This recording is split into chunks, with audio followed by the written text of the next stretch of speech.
అమ్మ నేను తింగరోడు అనుకుంటుంది, కానీ నువ్వు మామూలుడివి కాదు.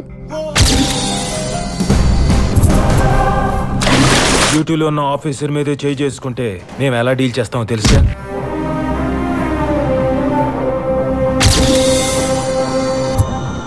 ఇంకోసారి రిపీట్ అయితే